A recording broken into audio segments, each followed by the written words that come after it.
తెలంగాణ రైతుల కళ్ళల్లో ఆనందం చూస్తాం.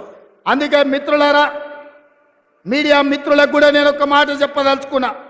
హరీష్ రావు గారి సవాల్తో పాటు మా బట్టి విక్రమార్క గారు ఇవాళ ఒక సవాలు విసిరినరు. 100% మా బట్టి గారి సవాల్తో నేను ఏకీభవిస్తున్నా.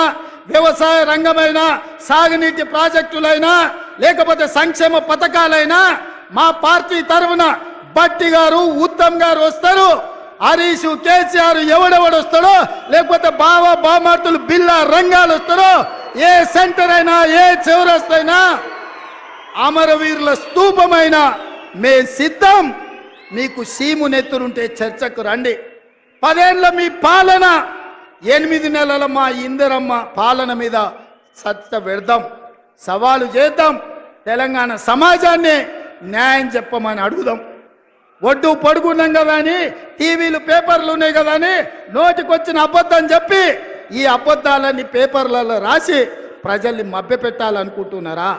ఇవాళ నిజంగానే హరీష్ రావు, నువ్వు చెప్పింది నిజమైతే, కాంగ్రెస్ పార్టీ పేదలకు అన్యాయం చేస్తే నువ్వే సవాలు విసిరినావు కదా, సిద్దిపేట రాజీనామా చేస్తా అని రాజీనామా చెయ్యి.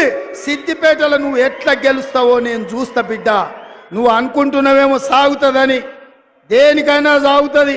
వయసులో ఉంటే పంది కూడా అందంగానే కనిపిస్తుంది. అధికారం ఉంటే నీలాకటోళ్ళకు నీళ్ళు కూడా అట్లనే ఉంటుంది. ఇవాళ అధికారం పోయింది కదా, ఇప్పుడు తెలుస్తుంది నీకు నొప్పేందో, పేద ప్రజల కష్టాలేందో.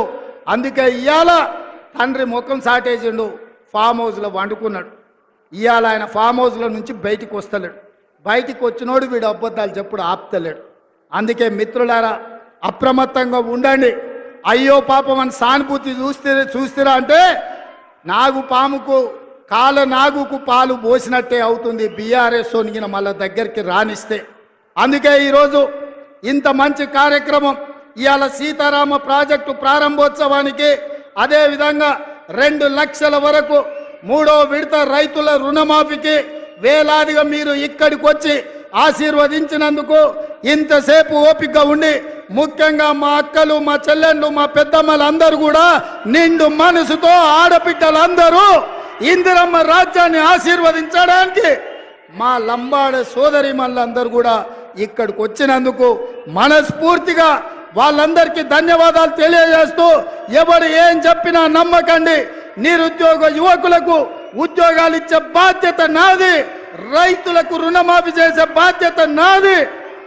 ఈ రాష్ట్రంలో పాలమూరు రంగారెడ్డి ఎత్తిపోతలు కానీ, ఎస్ఎల్బిసి టన్నెల్ కానీ, సీతారామ సాగర్ ప్రాజెక్టును కానీ పూర్తి చేసే బాధ్యత మాది అని తెలియజేస్తూ మీ అందరి దగ్గర సెలవు తీసుకుంటున్న మిత్రులారా, జై కాంగ్రెస్.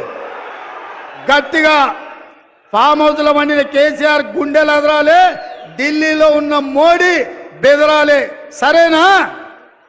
జై కాంగ్రెస్, జై జై కాంగ్రెస్. ధన్యవాదాలు సోదరులారా.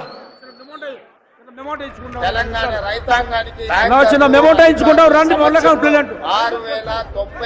కోట్ల రూపాయలు మొదటి విడతగా 1,00,000 రూపాయల వరకు